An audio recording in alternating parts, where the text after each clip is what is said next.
how to control image and video metadata sharing on Samsung Galaxy S26 Ultra.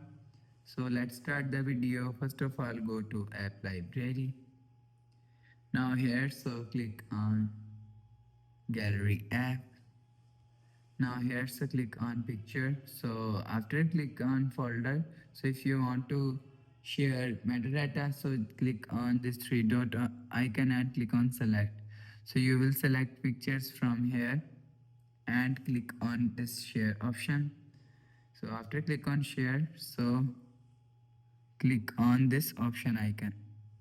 So after click on option, so click turn on include all image and video data.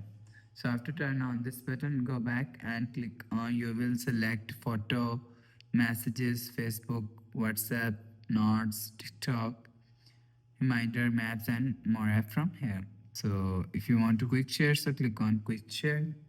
So if you want to your device is showing here, so click on your device. So after click on your device, you will see your pictures is sharing quick share.